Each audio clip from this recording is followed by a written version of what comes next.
to me, Dave, one of the more interesting dynamics when the market as of late has been what's going on in big tech, right? We saw a pullback in big tech. We have seen sort of an uneven recovery, but there's also this rotation within big tech, or at least a perception of changing leadership to some degree. And I'm just curious what your thoughts are on that. I think there's kind of two catalysts that are occurring at the same time. So to your point, the broader environment saw a big pullback away from tech into defensives in November. In fact, actually, the healthcare sector outperformed the IT sector by the largest spread in 20 years. So I think underscoring just such a huge momentum shift. And a lot of the driver for that kind of macro rotation has been the potential for rate cuts, right? So that was sort of getting baked into the market, came off really hard when some Fed governors came out sort of against it, and then that came back on really hard again, and we saw tech recover. But at the same time, under the hood, there has been a changing of leadership, where NVIDIA, and I'll call it kind of Team OpenAI, so Microsoft and others and the suppliers in that space, were just kind of ripping higher consistently. And then the Google news happened, and Google's the triple whammy when it comes to generative AI. They were thought of as a laggard, but they're a hyperscaler themselves. They make chips, and they have a large language model. And so now investors are saying, wait a minute, we've kind of forgotten about all these other players because we've been so focused on OpenAI and all of their sort of circular investments that now we're seeing investors sort of reposition and say, who's going to be the winner on this next leg going forward? Even Amazon's news yesterday with their chips kind of gave them some leadership, which we hadn't seen in a while. Of course, you guys manage an ETF of the Mag 7. MAGS is what it's called. I mean, and is there an argument to be made that, like, maybe it's too difficult to figure out who's going to be the winner, you know, and are the lead tables going to change sort of with each new product update and introduction? And so you should just still buy the whole thing. Well, I think that's one of the reasons why the Magnificent Seven, the MAGS ETF itself, has seen kind of consistent flows even through some of the volatility that we saw in the name. Because you're absolutely right. Investors, in some cases, don't really have the ability to sort of forecast, well, whose new LMM is going to score higher on whatever particular index, and they don't necessarily care to actually make those decisions. So with MAGS, you get equal weight exposure to the Magnificent Seven stocks, which in and of itself is actually precision on the big cap tech leaders. So every quarter, the fund's going to rebalance back, sell your winners and buy your losers effectively, but still give you that Magnificent Seven exposure cleanly. I'm also curious about something else I know you're watching closely. You guys have a lot of ETFs that use options in various ways to sort of do various things, create income, what have you. And if we've been watching the market, just single stocks recently, it seems to me, on an anecdotal basis at least, in the last couple of years, the intraday moves in single stocks have just been sort of supersized, right? And does that have to do with options? What's going on with that movement? I think we're at a place where now sort of the options tail is wagging the equity or stock dog.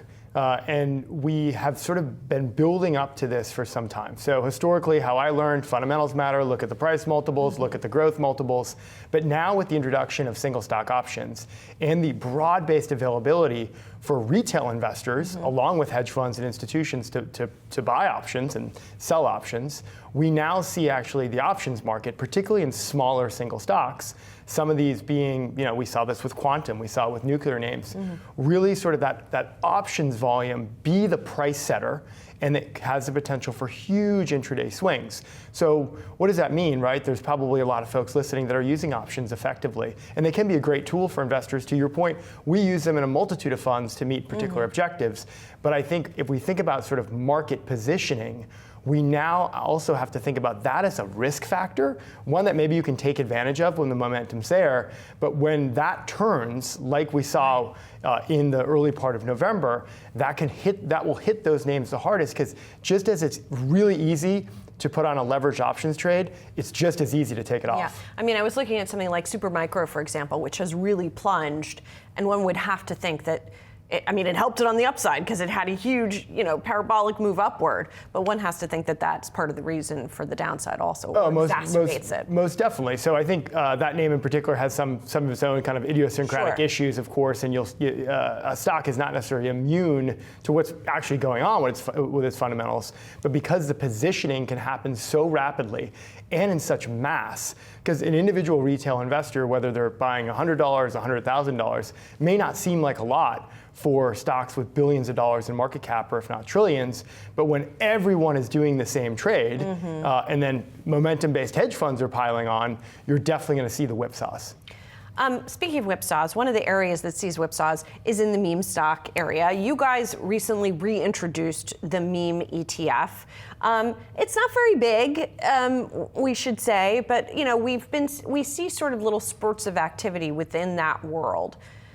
So, is it worth playing in memes at this point, especially if you don't have high conviction on individual names? Yeah, so it's interesting. So when we think about sort of just these two funds that are lined up, mags and memes, they're kind of like the opposite flavors of M&Ms, right? So one is your big cap tech with incredibly strong balance sheets, robust cash flow, and then memes is really driven by volatility, driven by retail investors. And we of course saw a huge run up in many of those names because there was a ton of interest in quantum, AI adjacent, crypto names, getting into AI and things of this nature.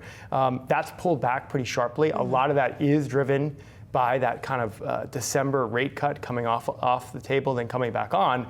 But for an investor who's interested in sort of speculative areas of the market, one of the reasons we brought back meme was for people who wanted to take advantage of that, saying we don't believe meme should be the vast majority of anyone's portfolio, but for someone saying, hey, as opposed to seeing is today the day where Beyond Meat's going to get short squeezed, or is Drake going to finally invest in Open Door, you can get access to that basket as part of your broader portfolio.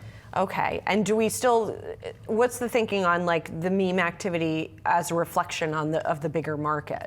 So it's interesting. So if we look at sort of the individual trading volume, and then also if you include the options volume, there is a handful of those names, Open Door in particular, and others sort of in the quantum and nuclear space, which have outsized volume relative to their market cap. Right. So that's indicative, of course, of traders who are trading the name, right? I mean, it's simple math, but essentially, it's really driven in that case by what's happening in the macro environment and then the individual risk appetite on each of those names. And when we see, it's kind of to be expected, when that risk appetite collapses, like we saw in the early part of November, those names as a group are not necessarily going to perform well. Really in the last week or so, it's seen outsized performance on the upside because that sort of more speculative behavior has come back pretty strong in what I'm calling kind of a reversal of the reversal. Yeah.